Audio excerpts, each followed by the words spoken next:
말씀은 고린도후서 6장 1절부터 2절까지 말씀이고요. 우리 그냥 제가 읽도록 하겠습니다. 우리가 하나님과 함께 일하는 자로서 너희를 권하노니 하나님의 은혜를 헛되이 받지 말라. 이르시되 내가 은혜 베풀 때에 너에게 듣고 구원의 날에 너를 도왔다 하였으니 보라 지금은 은혜 받을 만한 때요 보라 지금은 구원의 날이로다. 아멘. 함께 기도하십니다. 하나님 감사합니다. 하나님이 우리를 사랑하시고 우리를 복되게 인도하셨고 하나님 백성으로 우리를 삼아주시는 은혜 너무나 감사합니다. 하나님 지금 이 시간 우리가 하나님을 생각할 수 있게 하여 주시고 하나님의 마음을 알아갈 수 있는 우리의 거룩한 시간 되어줄 수 있도록 주님께서 인도하여 주시옵소서. 전하는 자 듣는 자 모두 하나님 앞에 겸손한 마음으로 아멘으로 당신의 말씀에 화답할 수 있는 복된 자들 되게 하실 걸 믿사오며 살아계신 예수님의 이름으로 감사하며 기도했습니다. 아멘. 오늘 본문은 이제 우리가 이제 고린도서 6장으로 이제 넘어왔어요. 5장을 굉장히 좀 오래 봤죠. 이제 6장으로 넘어왔고요. 6장 이제 1절과 2절을 시작하면서 오늘 제목이 뭐냐면 1절의 말씀 1절 하반절에 나오는 하나님의 은혜를 헛되이 받지 말자. 라는 제목으로 여러분들과 함께 은혜를 나누려고 합니다. 여러분, 이 하나님의 은혜를 헛되이 받지 말자라고 하면 되게 도전적인 말씀인 것 같은 느낌이 듭니다. 이 말씀의 근거가 어디 나오면 바로 2절에 나와요. 2절에 보면 이렇게 표현되어 있습니다. 제가 다시 읽을게요. 이르시되 내가 은혜 베풀 때에 너에게 듣고 구원의 날에 너를 도왔다라는 것이 근거입니다. 그럼 그 근거는 뭐라는 거예요? 하나님이 우리를 구원해 주셨고 우리에게 은혜를 베풀어 주셨고 우리는 그 은혜 안에 살아가고 있다라는 것을 잊지 말라라는 것이 뭐예요? 오늘 말씀의 핵심일 수 있고 주제일 수 있습니다. 그래서 너희가 그 은혜를 받은 자라며 하나님의 구원의 은혜를 받은 자라면 어떻게 하라? 이 은혜 안에서 그 삶을 살아내야 한다라는 내용을 다루고 있는 것이 오늘 우리에게 주시는 가장 큰 말씀입니다. 그리고 우리가 이 고린도서 6장 2절은 우리가 잘 아는 찬양에도 굉장히 많이 인용되는 성경 구절이기도 해요. 그렇죠? 보라 뭐 이런 찬양 있죠. 제가 부르진 않을게요. 이 정도면 다들 아시죠? 네, 그 찬양의 그 가사가 바로 여기서 끌어온 가사입니다. 그래서 굉장히 좋은 찬양이기도 하죠. 근데 이거는 그 원래 인용된 성경이에요. 어디 말씀을 인용했냐면 바울이 이사야 49장의 말씀을 인용했습니다. 그래서 오늘은 저희가 이사야 49장 말씀을 좀 같이 보려고 하는데 이사야 49장은 두 번째로 나오는 여호와의 종에 관련된 노래라고 표현합니다. 종의 노래라고 표현되어지는 분류되어 있는 거고요. 42장이 첫 번째로 여호와의 종의 노래에 관련된 내용입니다. 여호와의 종의 노래라고 이야기하면 당연히 여호와의 종에 관련된 이야기를 다루겠죠. 여호와의 종이 어떻게 태어났고 어떻게 살아갔고 어떤 고난을 당할 거고 어떻게 우리의 구원을 베풀 거고 그를 통해서 우리에게 약속된 것이 무엇인지 관련된 모든 내용을 다루고 있는 것이 바로 여호와의 종의 노래라고 이야기할 수 있습니다. 이 이사야에서는 총 세 번의 여호와의 종의 노래가 나오는데 여기서 두 번째 나오는 내용이 바울이 오늘 인용한 그 고린도서 6장에서 인용한 부분인 거고요. 이 부분을 통해서 예수님이 이제 그리스도 하나님의 종으로 오셨다면 그 예수를 통해서 우리에게 알게 해주시고자 하는 마음이 어떤 말씀인지 그리고 그걸 통해서 우리가 그 은혜를 헛되이 받지 않는 삶을 살아간다는 게 어떤 삶인지에 대해서 우리가 함께 나눴으면 하는 마음이 있습니다. 우리 49장 가볼까요? 이사야 49장입니다. 좀 길어요. 우리 같이 읽어보도록 할게요. 한 절씩 우선 읽겠습니다. 1, 2절만 읽을게요. 섬들아 내게 들으라. 먼 곳 백성들아 귀를 기울이라. 여호와께서 태에서부터 나를 부르셨고 내 어머니의 복중에서부터 내 이름을 기억하셨으며 내 입을 날카로운 칼같이 만드시고 나를 그의 손 그늘에 숨기시며 나를 불 같은 화살로 만드사 그의 화살통에 감추시고. 자, 여기서 우리에게 지금 전해주고 있는 것은 예수 그리스도의 탄생, 그 메시아가 어떻게 이 땅 가운데 태어나는지에 관련된 이야기를 다루고 있습니다. 어떻게 되죠? 여호와께서 뭐 했대요? 태에서부터 나를 부르셨다. 즉 하나님의 작정과 하나님의 계획 안에서 누가 태어났다라는 거예요? 예수 그리스도가 이 땅 가운데 오시게 되었다라는 것을 이야기해주고 있다라는 겁니다. 그리고 2절에서 이렇게 표현돼요. 내 입에 날카로운 칼을 주셨다라고 이야기하고 그 뒤에는 뭐가 나오죠? 나를 갈고 닦은 화살로 만드셨다라는 표현이 나옵니다. 그러면 이 칼과 화살은 뭘 하는 거죠? 누군가를 공격하는 무기예요. 누군가를 공격한다는 것은 결국 그 사람의 안에 있는 뭘 드러낸다는 거예요? 죄성을 드러내는, 즉 예수 그리스도를 통해서 우리에게 뭘 알게 하신다는 거예요? 내가 죄인이라는 사실을 깨닫게 만들어 주시는 것이 예수가 해야 될 일임에 대해서 우리들에게 이야기해주고 있다라는 겁니다. 근데 그것이 지금 어떻게 되어 있다고 이야기되어 있죠? 그 칼은 그늘에 숨겨져 있고 활은 화살통에 뭐 했대요? 감춰져 있다라고 표현되어 있다는 건 뭐예요? 예수가 우리를 정죄하러 왔지만 그 심판의 잣대로 우리에게 드러나는 것이 아니라 내가 가진 죄가 무엇인지를 보여주기 위해서 예수가 이 땅에 오셨음에 대해서 우리들에게 설명해주고 있다라는 겁니다. 그런데 그 예수가 어떤 삶을 살았는지가 바로 그 다음부터 증명이 돼요. 3절과 4절 읽어보겠습니다. 내게 이르시되 너는 내 종이요 내 영광을 내 속에 나타날 이스라엘이라 하셨느니라.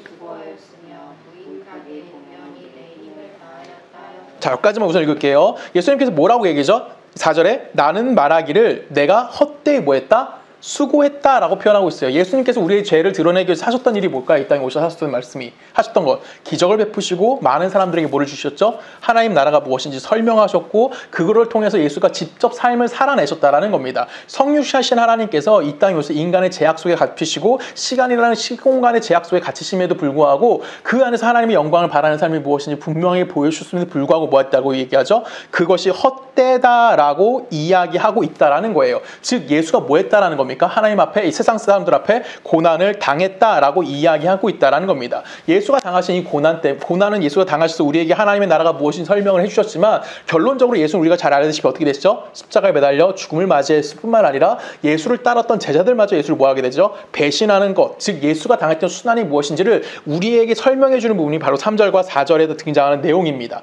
예수가 어떻게 온지 이야기했고 예수가 할 일이 무엇인지 우리에게 설명을 합니다. 그럼에도 불구하고 그 예수는 뭐했대요? 고난 가운데 삶을 살아가는 것이 누구의 뜻이다라고 얘기하는 거예요? 하나님이 예수를 통해서 우리들에게 알게 하시는 삶이었다. 예수가 했던 모든 것들은 뭐였다?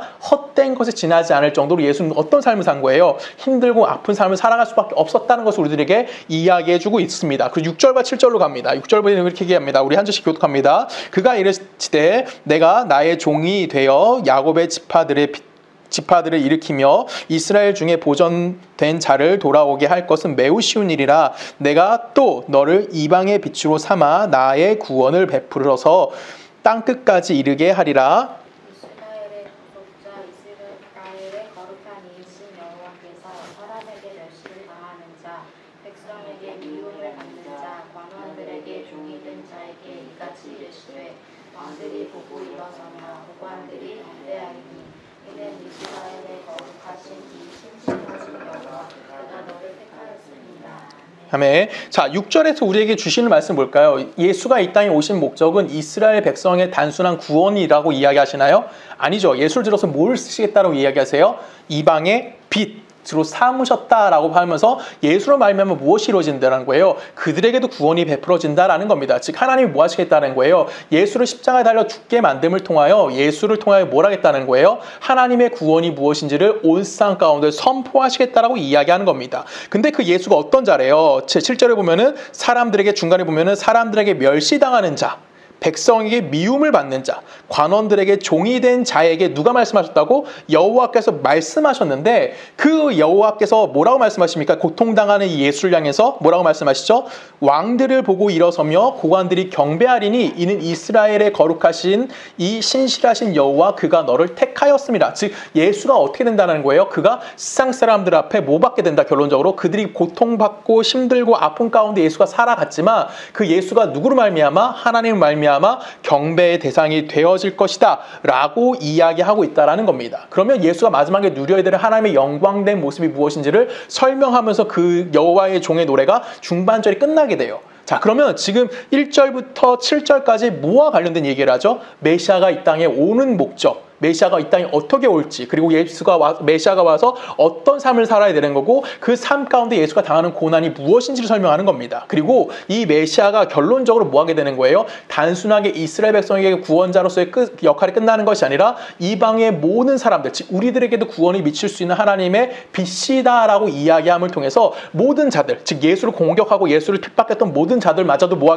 하게 되는 겁니까? 예수를 경배하는 자리, 예수를 찬양하는 자리까지 예수의 자리가 높아질 것이다 라고 약속되어져 있는 것이 뭐냐면 여호와의 종의 노래에서 중반절까지 나오는 내용인 겁니다. 그리고 나서 오늘 그 고린도서 6장 2절에 나오는 그 인용된 구절이 바로 나오기 시작하는 거예요. 그러면 이 앞에 메시아가 누군지, 여호와의 종의 삶이 어떤 건지 우리에게 미리 설명을 해주시는 겁니다.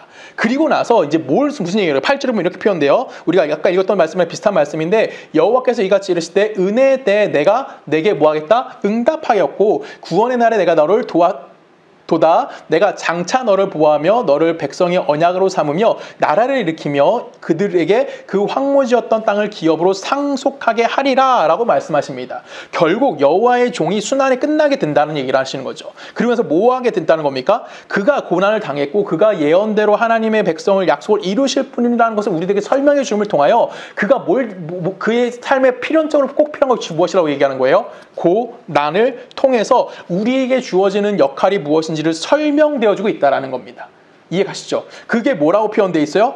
뭐라고 표현됐습니까? 내가 은혜의 때에 내게 응답하겠다. 그 다음에 또 뭐라고 되어 있어요? 구원의 날에 내가 너를 도울 것이다. 라고 하나님께서 뭐 하시는 거예요? 예수 그리스도를 믿고자 하는 모든 자들, 즉 이방의 빛으로서 예수가 오심을 통하여 모든 자들에게 뭘 주시겠다는 거예요? 내가 너와 함께 하겠다는 언약을 베풀어 주셨다라는 겁니다. 우리는 이 언약을 바라보면서 드디어 생각하는 게 있어요. 그럼 이제 하나님이 나와 함께 하시니까 내 삶은 어디를 바라보며 살아야 되는 거예요? 하나님과 함께 할 삶, 그 삶이 어디죠? 바로 천국의 삶을 고민하고 그 천국을 소망하는 삶으로서 우리가 초청되어져 있구나라는 것을 뭐 하게 되는 거예요? 인식하게 되어진다라는 거예요. 그러면서 우리가 놓치는 게 하나 있죠. 그 앞에 예수가 뭘 당했다라는 것을 고난 당했다라는 것을. 그 고난을 통과해서 우리에게 무엇이 베풀어준다는 거예요? 하나님의 은혜에 대한 응답이 있는 거고요. 우리 고난을 통과한 예수를 통하여 우리에게 무엇이 있는 겁니까? 구원의 날 나와 함께하는 하나님의 은혜가 우리들 가운데 존재한다라고 성경은 우리들에게 예언해주고 있다라는 거예요. 그리고 나서 우리의 삶이 과연 어떤 삶이 될까? 이제 그 예수와 함께 사는 삶이 어떤 삶일까요? 성경은 우리들에게 계속해서 이야기해요. 9절부터 한 절씩 읽습니다. 13절까지. 내가 잡혀 있는 자에게 이르기를 나오라 하며 흑암에 있는 자에게 나타나리라 하리라. 그들이 길에서 먹겠고 모든 헐벗은 산에도 그들의 풀밭이 있을 것인즉 그들이 줄이거나 목마르지 아니할 것이며 더위와 같이 그들을 상하지 아니하리니 이는 그들을 긍휼히 여기니까 그들을 이끌게 생명의 근원으로 인도할 것입니다. 내가 나의 모든 산을 길로 삼고 나의 대로를 도드리니 어떤 사람은 곳에서 어떤 사람은 북쪽과 서쪽에서 어떤 사람은 천중장에서 오리라. 하늘이여 노래하라. 땅이여 기뻐하라. 산들이여 즐거이 노래하라. 여호와께서 그의 백성을 위로하셨은즉 그의 고난당한 자를 긍휼히 여기실 것임이라 라고 이야기합니다. 자, 그러면 9절부터 10절, 13절까지가 우리에게 주시는 메시지는 뭐예요? 결론은 너희들이 죄악 가운데 고난을 당했고 고난 가운데 아파하겠지만 너희는 어떻게 될 것이야? 내가 너와 함께하기에 이런 삶을 누리게 될 것이다 라고 이야기하는 겁니다. 이 삶은 어떤 삶인 거예요? 고난 가운데 있던 내 삶이 이제는 편안한 삶을 살겠다라는 거예요. 어둠 가운데 있던 내가 이젠 부름을 받은 게 된 거고요. 고통 가운데 있던 내가 이제는 하나님의 은혜가 안에 있기 때문에 내 안에 무엇이 존재하지 않는 거예요? 어려움이 없다라는 거예요. 내 삶에 빛이 비춰지는 거고요. 내 삶에는 샘의 근원이 되시는 거고요. 내가 항상 기뻐하고 내가 어디를 가든지 그 길은 무슨 대로가 된다고요? 뭐가 된다고요? 대로가 된다. 그렇죠? 대로가 된다라고 성경은 우리들에게 이야기하는 겁니다. 즉 내가 이제 하나님과 동행하는 삶을 살아가니까 나에게 어떤 것이 주신 거야? 천국이라는 아름다운 삶이 허락되어져 있다는 것을 우리에게 주신다라는 겁니다. 그 약속을 갖고 우리는 이 땅 가운데 뭐 하는 겁니까? 삶을 살아야 해라고 이야기하는 것이 바로 여호와의 종의 노래의 핵심이다라는 거예요. 그 중간에 무엇이 있다고요? 8절에 뭐가 나온다고요? 내가 은혜의 때에 내가 내게 응답하겠고 구원의 때에 내가 너를 도왔다라는 말씀이 나오는 겁니다. 즉 하나님이 너와 함께하기에 너는 이 삶을 살아갈 수 있을 것이다 라고 우리들에게 약속을 해주고 있다라는 거죠. 근데 그 약속에 가장 핵심되는 단어가 어디 있을까요? 13절 마지막에 보면 이렇게 표현돼요. 그의 고난 당한 자를 긍휼히 여기실 것이다. 그의 고난 당한 자가 누구예요? 메시아, 예수 그리스도를 이야기하는 거고 우리 모두가 그 삶을 살아갈 것임에 대해서 이야기한다는 겁니다. 즉 내가 하나님으로 말미암아 예수를 믿음으로 말미암아 내 삶에 무엇이 존재한다라는 거예요. 세상과 같아지고자 하는 마음이 사라지는, 즉 그 삶이 어떤 삶이라고 이야기하는 거죠? 고난의 삶이라고 이야기하는 거고 그 고난을 통해서 우리는 뭐가 되는 거예요? 하나님의 언약을 바라볼 수 있게 되어진다라는 겁니다. 이 이야기는 그러니까 짧은 시간으로 보면 누구의 회복을 이야기하는 걸까요? 포로되었던 이스라엘 백성의 회복에 관련된 이야기라는 거고 좀 길게 멀게 우리가 생각해 보면 예수 그리스도로 말미암아 전 인류를 향한 누구의 마음일까요? 구원하고자 하는 하나님의 그 메시지, 즉 구원 사역의 성취가 반드시 이루어질 것에 대해서 우리들에게 이야기해주고 있다는 겁니다. 이런 종의 노래를 왜 굳이 바울은 지금 고린도후서 6장에서 이 말씀을 끌어와서 누구의 지금 설명하는 거죠? 엄밀히 따지면 고린도후서 누구를 향한 편지예요? 고린도 교회를 향한 편지라고 이야기하는 겁니다. 왜 이 종의 노래를 끌고 왔을까요? 그리고 뭘 하지 말라고 그러죠? 하나님의 은혜를 헛되이 받지 마. 그러면서 이 부분을 끌고 온 거예요. 왜 이런 말을 했을까요? 여러분, 고린도 교회 같은 경우는 어떤 교회일까요? 고린도 교회는 좋은 교회입니다. 우리가 세상의 기준으로 봤을 때는 매우 훌륭한 교회예요. 매우 큰 교회였고요. 돈도 많은 교회였고, 사랑이 넘치는 교회였고요. 은혜가 넘치는 교회였고요. 성령의 은사가 넘치는 교회였어요. 쉽게 말하면 은혜와 진리, 순복음처럼 정말 이렇게 뭐라고 표현할까요? 기적도 많이 일어나고 성령의 역사도 많이 일어났던 곳이 어디냐면 고린도 교회라고 이야기할 수 있다라는 겁니다. 그런 교회를 향해서 왜 바울은 오늘 너희는 뭘 하지 말라고 이야기해요? 여호와의 하나님의 은혜를 받은 것 헛되이, 하나님의 은혜를 헛되이 받지 말라라고 이야기했냐라는 것이죠. 우리가 이걸 한번 고민해 봐야 한다라는 겁니다. 우리는 예수를 믿음을 통해서, 하나님을 믿음을 통해서 그 구원의 은혜 가운데 분명히 하나님이 우리에게 우리의 삶을 복되게 하실, 우리를 거룩하게 하실 미래의 약속을 우리들에게 주어졌다라는 겁니다. 그러면 지금은 그 미래의 약속을 바라보는 때라고 이야기하는 거죠. 그러면 지금 우리가 쉬운 말로 하면 지금 내가 살아가고 있는 시간은 어떤 때일까요? 무슨 때라고 표현할 수 있죠? 예수가 이 땅에 와서 살았던 때와 동일한 거죠. 예수가 뭘 당했습니까? 이 땅에 와서 고난을 당했다라는 거예요. 그러면 우리의 인생도 역시 뭐라는 겁니까? 지금 나는 어떤 때를 살고 있다라는 거, 우리는 고난의 때를 살아가고 있다라는 겁니다. 왜 우리가 고난의 때를 살아갈까요? 이유는 간단해요. 우리는 원래 어떤 자들이었어요? 죄의 종된 자들이었어요. 죄의 종되면서 구원을 받았지만 아직도 우리 안에 무엇이 남아있다고 얘기했죠? 우리 안에는 죄의 습성이 그대로 남아있습니다. 아직 내 삶은 어디에 있어요? 내 죄로 인하여 아직도 흑암 중에 있다라는 거예요. 아직도 나는 어둠 속에 있고요. 내가 아무리 의로운 척하고 내가 아무리 바른 척하고 내가 아무리 거룩한 척 해봤자 내가 나를 증명하려고 하는 뭐에 빠져 있는 거예요? 자가당착에 빠져 있는 것이 누구라는 거예요? 바로 우리의 존재성이라고 성경 우리들에게 이야기한다라는 거죠. 그래서 우리는 당연히 뭘 바라봐야 되는 거예요? 내가 이제는 하나님과 화목해야 되는 자, 그리고 내가 주의 은혜로 말미암아 뭐가 됐다는 걸 인식하는 거예요. 하나님의 자녀로서 거듭나게 되어졌다는 것을 인식하고 이제는 내가 모든 죄에서 용서받은 자, 아니면 내가 모든 죄를 거절할 수 있는 능력을 고양할 수 있는 것을 목표로 삼고 있는 자가 누구의 삶이라는 거예요? 바로 우리의 삶이라는 겁니다. 여러분, 목표로 삼았다라는 것은 뭐예요? 이루어졌다, 안 이루어졌다? 안 이루어졌다라는 거예요. 그럼 이루어질 때까지 여러분 뭐 하시라? 인내하라고요. 여러분 뭐 하시라고요? 견디라고요. 참으라고요. 기다리라고요. 그 이야기를 하고 있다라는 겁니다. 그러면 참고 인내하고 견디는 지금 이 시간 너희들의 삶을 통해서 뭘 받은 것을 헛되이 말라고요? 하나님의 은혜 받은 것이, 네가 구원받은 것이 헛되게 보이지 말게 하라고 누구에게 얘기하는 거야? 고린도 교회를 향해서 바울은 지금 이야기하고 있다라는 거예요. 왜 그럴까요? 구원받은 건 맞아. 우리도 구원받은 건 맞아요. 근데 고린도 교회가 놓치고 있었던 건 뭐냐면 하나님 나라에 대한 소망을 분명 갖고 있었어. 근데 하나님 나라에 대한 소망은 있는 그들이지만 그들이 뭘 놓치는 걸까요? 이 고난의 때에 어떻게 살아가는지를 잊어버렸다라는 거예요. 아니, 그거에 대한 고민을 하지 않았다는 거죠. 우리도 예수 믿고 구원받은 자라는 건 너무나 쉽습니다. 근데 이 구원까지 이르는 삶을 살아가면서 우리는 과연 뭘 하고 있죠? 여러분, 하고 있는 게 뭐예요? 우리가 추구하고 있는 것이 뭐죠? 내가 기대하는 것이 뭘까요? 우리가 바라보는 삶의 현장이 뭐냐라는 거죠. 지금 내가 그리스도인 다움에 대해서 하나님의 자녀라고 이야기하면서 내 삶의 책임을 과연 지고 있니? 라고 질문을 던지고 있다라는 거예요. 여러분, 구원이 뭡니까? 구원. 죽어서 천국 가는 게 구원입니까? 맞아요. 근데 우리 좀 더 쉽게 생각해 볼까요? 내가 구원을 얻었다는 것은 내가 뭐로부터? 죄로부터 자유를 얻었다라고 이야기할 수 있는 거고요. 죄의 종되었던 내가 이제 하나님과 더불어 뭐를 누릴 수 있는 자예요? 하나님과 더불어 화평을 누리는 자라고 이야기하는 겁니다. 이제는 내가 죄의 종이 아닌 하나님의 은혜에 의해서 하나님의 자녀된 삶을 살아가는 것이 뭐가 되는 거예요? 그게 구원이다라고 이야기하는 거고, 그 구원의 삶을 살아가는 것이 바로 6장 2절의 말씀인 거예요. 6장 2절 제가 다시 한번 읽을게요. 이르시되 내가 은혜 베풀 때 너에게 듣고 구원의 날에 너를 도왔다 하셨으니 보라 지금은 은혜 받을 만한 때요, 보라 지금은 구원의 날이다 라고 얘기합니다. 자, 여기서 우리 잘 생각해 볼게요. 아까 어디죠? 생각이 안 나네. 이사야 몇 장이죠? 49장, 이사야 49장 8절과 뭔가 차이가 하나 있죠. 뒤에 뭐가 차이가 있죠? 분명히 앞에는 똑같아요.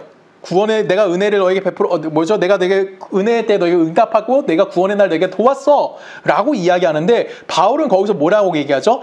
보라 지금은 뭐예요? 은혜 받을 만한 때요. 보라, 언제? 지금은 뭐다? 구원의 날이다라는 거예요. 그러면 미래에서 내가 하나님의 나라를 바라보는 삶을 사는 것이 맞다? 아니죠. 지금 네가 이미 구원을 받은 자이기에 너는 어떤 삶을 살아야 되는 거예요? 하나님 나라의 삶을 누리면서 살아야 한다라고 이야기하는 거고, 그 삶을 살아내는 책임이 누구에게 있다라는 거예요? 우리가 가져야 한다라고 이야기한다라는 겁니다. 바울은 지금 지적하는 게 바로 여기 있는 거예요. 고린도 교회가 그걸 했다 못했다? 하지 못했다라는 거죠. 그래서 우리가 좀 쉽게 그게 어떻게 사는 거야? 하고 질문을 좀 던져볼게요. 우리 에베소로 갑니다. 에베소 자주 읽었던 성경 구절이긴 한데 에베소 4장 17절 우리 한 절씩 읽어볼까요? 그러므로 내가 이것을 말하며 주 안에서 증언하노니 이제부터 너희는 이방인이 그 마음에 허망한 것으로 행함같이 행하지 말라. 에베소 4장 18절 그들의 총명이 어두워지고 그들 가운데 있는 무시함과 그들의 마음이 굳어짐으로 말미암아 하나님의 생산을 벗어나니까 그들이 없는 자가 되어 자신을 방탕에 방임하여 모든 더러운 것을 욕심으로 행하되 진리가 예수 안에 있는 것 같이 너희가 참으로 그에게서 듣고 또한 그 안에서 가르침을 받았을진데 너희는 유혹의 욕심을 따라서 얻어가는 구속하는 옛사람을 벗어버리고 오직 너희의 심령이 새롭게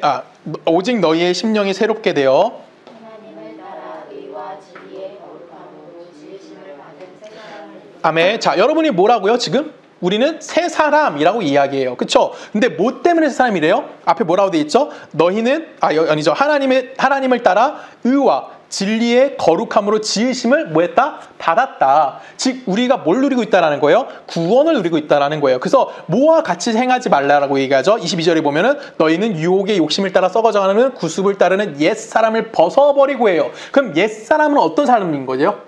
그 앞에 나오는 17절부터 어디까지죠? 21절까지 나오는 그 삶이 뭐 하는 거예요? 우리 안에 존재하는 삶이 아니다라고 이야기해요. 대표적으로 뭐예요? 이방인이 마음에 허망한 것, 무지한 것, 마음이 굳어지는 것, 방탕에 방임하는 것, 욕심내는 것, 이런 것들이 누구 안에 있지 않다고요? 우리 안에 있지 않다고. 왜? 우리는 모현자들이기 때문에 성령으로 새롭게 우리의 심령이 변화되어진 새 사람이라는 거예요. 우리는 하나님을 따라 의와 거룩으로 뭐 했다고요? 새롭게 지음을 받은 새 사람이다라고 이야기한다라는 겁니다. 그럼 그 삶을 살아내는 것이 은혜를 헛되이 받지 말게 하는 삶이다라고 바울은 우리들에게 이야기하는 거예요. 여러분, 하나님의 자녀가 됐어요. 하나님의 백성이 되었다는 기쁨을 갖고 있는 자들이고요. 그 감동을 우리는 가지고 있는 자들이에요. 근데 문제는 그 이후에 십자가의 구원의 은혜 이후에 너희는 뭘 할 거니?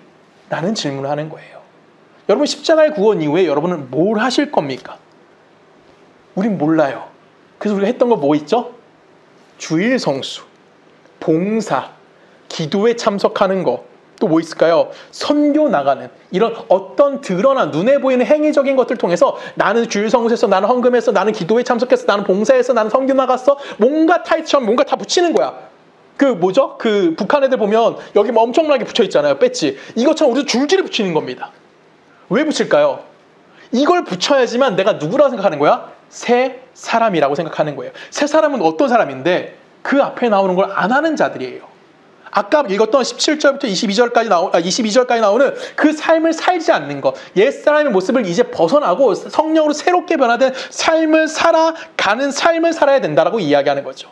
이것이 어디까지 우리가 확장됐냐면, 우리가 오해하는 것이 어디까지 확장됐을까요? 내가 어디 교회 집사야, 내가 어디 교회 장로야까지 확장됐어요.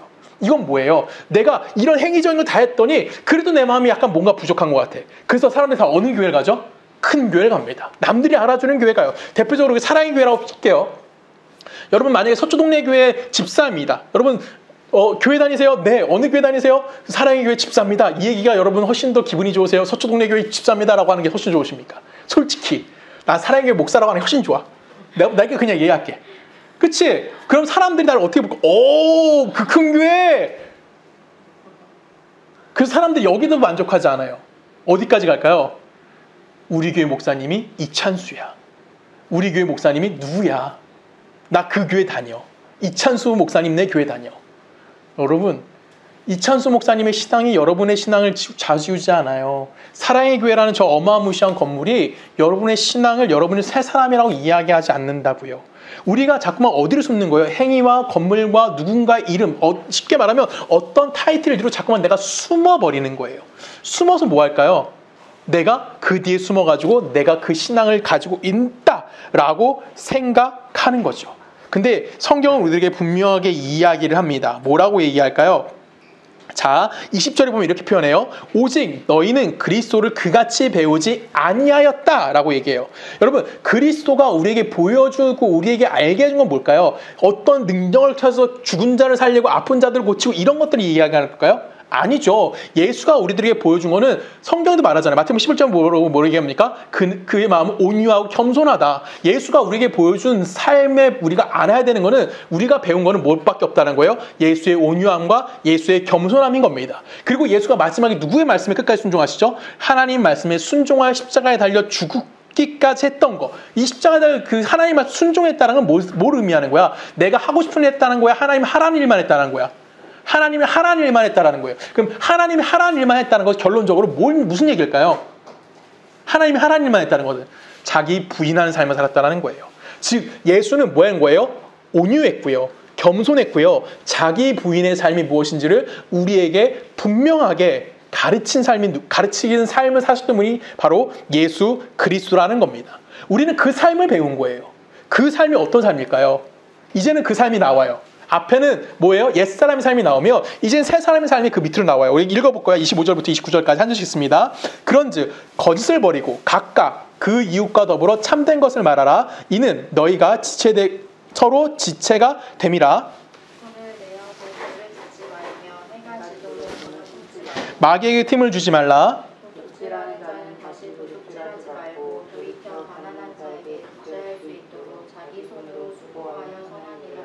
무릇 더러운 말은 너희 입 밖으로 내지 말고 오직 덕을 세우는데 소용되는 대로 선한 말을 하여 듣는 자들에게 은혜를 끼치게 하라. 아멘. 자, 너무 쉬운 말이죠. 여기서 이해 안 가는 거 없죠. 그렇죠. 뭐래요? 거짓말하지 마, 참된 말에 서로 지체됨을 잊지 말아줘, 분내지 마, 뭐에 마귀에게 틈 주지 마, 도둑질하지 마, 더러운 말 하지 마. 여러분 이거 우리 다 기본적으로 하는 거 아니에요? 그쵸? 근데 이 앞에 25절에 핵심이 있습니다. 새 사람을 입으라 라고 이야기하고 새로운 삶의 첫 번째 기준은 뭐라고 얘기하냐면 거짓을 버리고 이웃과 더불어 참된 것을 말하라 라고 이야기하면서 그 뒤에 뭐라고 돼 있어요? 우리가 뭐다? 서로 지체가 됨이라 라고 얘기해요. 서로 뭐가 됐다는 거예요? 지체되었기 때문에 서로 하나라는 것을 뭐 하지 말라는 거예요? 잊지 말라라는 거예요. 이 서로 하나라는 것이 매우 중요한 의미를 가져요. 어떤 의미를 가질까요? 자, 바울은 지금 이걸 누구에게 얘기하고 있는 거죠? 고린도 교회를 향해서 이야기를 하는 거, 오늘 본문 끌어온 거란 말이에요. 그러면 고린도 교회가 어떤 교회일까요? 우리 6절 읽어볼까요? 고린도 전서 6장 제가 읽을게요. 6장 6절에 보면은 형제가 형제와 더불어 고발할 뿐더러 라는 표현을 합니다. 여러분, 고발했다는 건 어디에 고발할까요? 목사한테 고발했다는 걸까요? 서로 싸우다가? 형제가 형제와 더불어 누구예요? 교회 안에서. 그쵸? 그 말이에요. 교회 안에서 니들끼리 모아서 싸웠는데 그것을 어디로 끌고 갔다는 거야? 세상 법정으로 끌고 갔다는 얘기예요. 또 8절은 뭐라 되어 있습니까? 너희는 불의를 행하고 속이는구나. 그는 너희 형제로다. 야, 너희 형제인데 뭐하고 있어? 불의행하고 속이는 거야. 지금 다시 한번 올라옵니다. 에베소서 4장 25절에 보면 그런즉 거짓을 버리고 각각 이웃과 더불어 뭐하라? 참된 것을 말하라. 뭐하라는 거예요? 지금 이 얘기가 서로 연결되어지는 거예요. 그래서 세 사람의 첫 번째 덕목으로 등장하는 것은 서로 거짓말하지 마. 서로에게 좋은 말 해줘. 서로가 하나라는 것을 잊지 마. 서로가 지체됨을 우린 잊으면 안 돼라고 이야기하는 거예요. 왜 서로가 지체됨을 잊지 말라고 얘기할까요?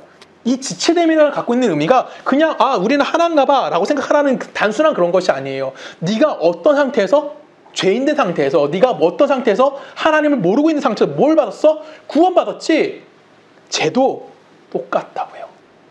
너와 쟤는 동일하다고요. 너는 은사가 있어. 쟤는 없을 수도 있잖아. 근데 그게 어쩌라고. 요즘 MZ들이 이 말은 많이 한다고 그러더라고요. 뭐 어쩌라고. 정말 그거예요. 왜? 하나님은 너나 쟤나 동일한 죄인이었을 때 뭐 하신 거야? 구원해 내셨다라는 거예요. 즉 네가 쉽게 말하면 하나님을 따라 의와 진리로 거룩함을 지은 새 사람인데 그 새 사람은 뭐 했던 놈이야? 옛사람이었던 놈들이라는 거죠. 나는 옛사람 아닐까요? 여러분은 옛사람 아니실까요? 지금 잠을 자면서 굉장히 조용한 저희 딸은 옛사람이 아닐까요? 옛사람이에요. 지금 제가 하나님 영접했는지 아닌지 난 몰라. 그 옛사람이지 내 눈에는. 쟤는 어쩔 수 없어. 그 옛사람, 동일한 옛사람에서 우리는 뭐 한 거야? 새 사람을 입은 자가 됐다고요. 그래서 우리는 서로 뭐라고요? 형제 자매라고 부르는 거예요. 서로를 향해서 뭐라는 거야? 칼을 세우지 말라고요. 서로를 향해서 화를 쏘지 말라고요. 그걸 예수님이 뭐 하셨어? 감추셨다고요.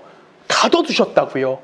안 보이게 하셨다고요. 갖고 계셨지만, 즉 우리 안에 뭘 하지 말라는 거예요? 너의 거룩함, 너의 의로움, 너의 바름, 너의 옳음을 뭐 하지 말라고? 드러내지 말라고. 그것이 너라는 정체성을 드러내는 것이 아니다라고 우리들이 이야기하는 거예요. 예수님 동일하게 말씀하십니다. 우리 마태복음 읽어볼까요? 마태복음에 보면 이렇게 표현합니다. 5장 43절 볼까요? 또 내 이웃을 사랑하고 내 원수를 미워하였다는 것을 너희가 들었으나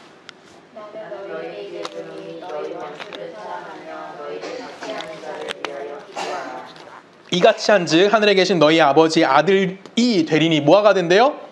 아들이 된대요. 우리가 뭐가 되는 거예요? 하나님의 자녀가 된다고요. 구원이 우리에게 있다고. 새 사람이 되었다고요.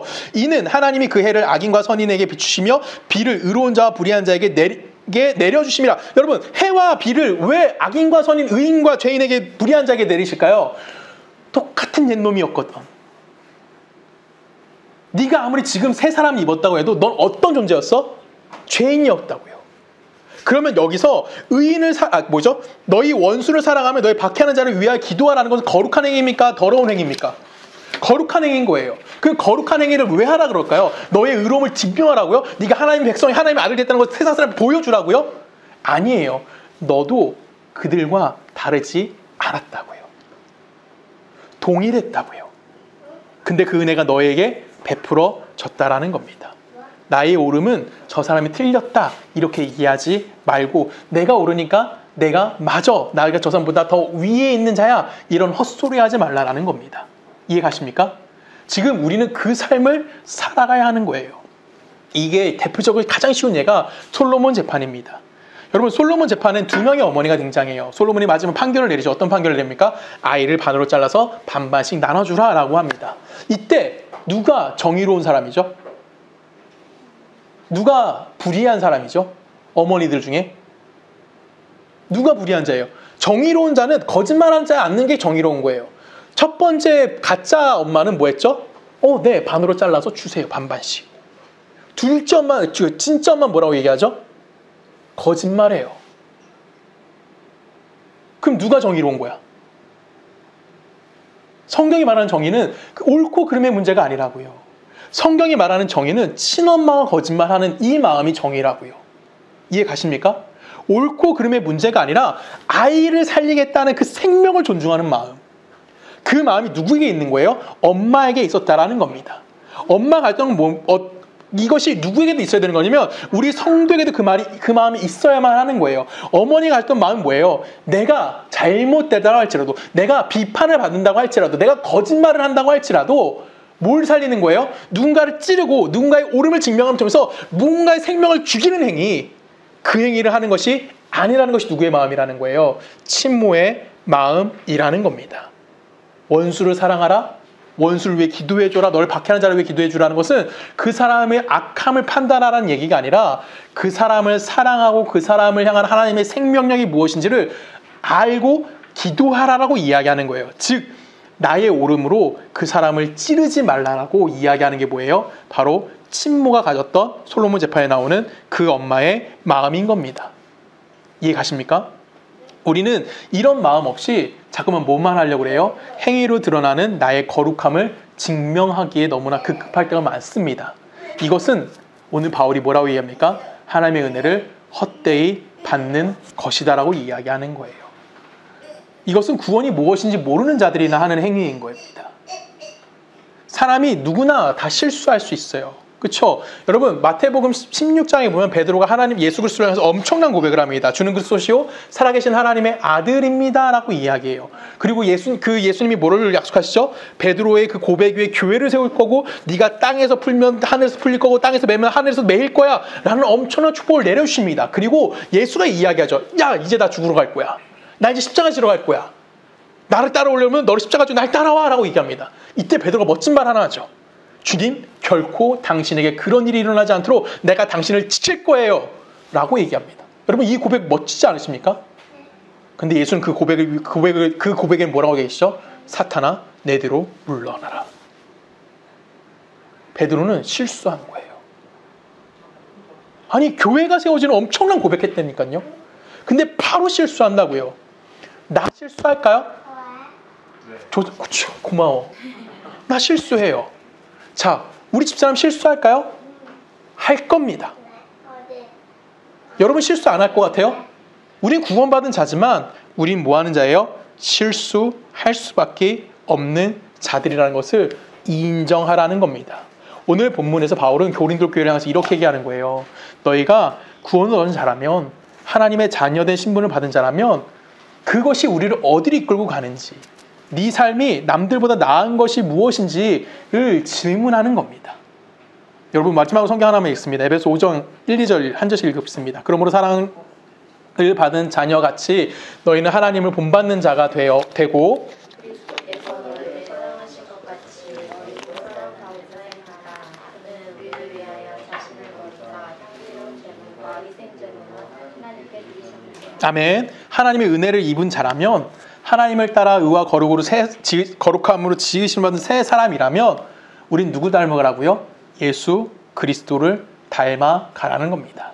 예수가 우리에게 알려준 거는요, 온유함과 겸손함과 자기 부인하면서 십자가를 질 줄 알아야 한다는 겁니다.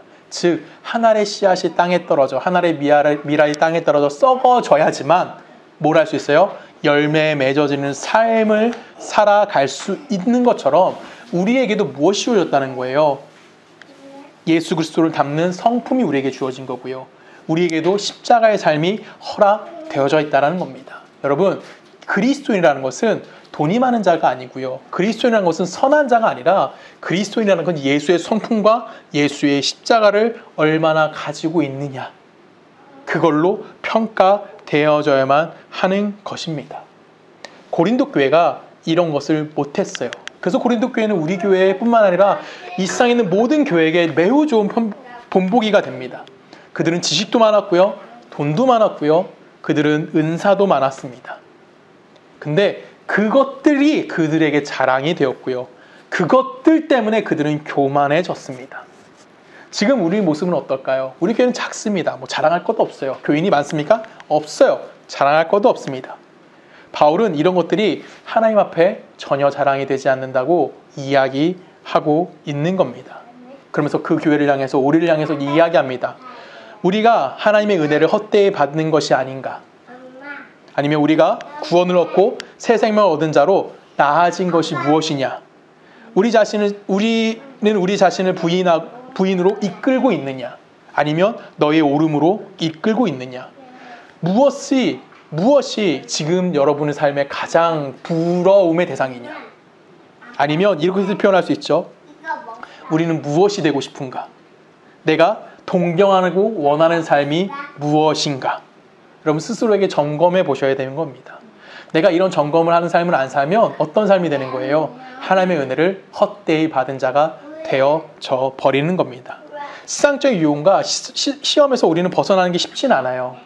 그쵸? 내가 남다르다는 것을 증명하는 일에서 자유해진다? 너무나 어려운 일인 겁니다. 그래서 우리에게 무엇이 필요합니까? 많은 기도와 많은 연습이 우리에게 필요한 거예요. 에베소 5장 2절에 보면 예수님이 뭐라고 되어 있습니까? 그는 우리를 위하여 자기 자신을 버리사 향기로운 제물과 희생 제물로 누구에게 드리셨다? 하나님에게 드리셨다. 예수는 뭐 했어요? 하나님의 사람은 예수님처럼 자신을 버려서 하나님을 향한, 하나님께 드려지는 향기로운 제물, 희생 제물이 되어야 하는 거고요. 그 희생 제물이 된 예수의 삶을 그대로 따라가기 위해서 노력하는 삶을 살아가는 것, 그 삶의 책임감을 갖는 것, 그것이 하나님의 은혜를 헛되이 받지 않게 하는 유일한 길이라는 것을 여러분이 꼭 기억하시고 그 복됨을 누리는 우리 서초동네 교회가 되기를 주님의 이름으로 간절히 부탁드립니다. 우리 함께 기도하시겠습니다. 사랑하는 하나님, 주님의 감사합니다. 하나님이 나를 사랑하시고 나를 복되게 인도하셨고 당신의 자녀됨의 삶을 살아가게 인도하시니 너무나 감사합니다. 하나님, 우리가 그 삶을 살아내기 원합니다. 지금은 힘들고 지금은 넘어지고 지금은 실수할지라도 예수가 보여준 자기 부인과 예수가 보여준 십자가의 삶을 내가 오늘 일이라도 조금이라도 배워가며 그 하나님의 백성의 책임을 다하기를 소원할 수 있는 우리 서초동네교회가 될 수 있도록 우리와 함께하여 주시옵소서. 이제는 우리 주 예수 그리스도의 은혜와 성부 하나님의 사랑과 성령님의 내주되심이 하나님의 백성으로 이 땅 가운데 자기 자신을 부인하고 예수 그리스도의 십자가를 지고 따라가기를 소원하는 우리 서초동교회 모든 성도님들의 삶과 그들의 직장과 그들의 살고 있는 모든 나라 가운데 지금부터 영원히 함께 하시기를 간절히 축원하옵나이다.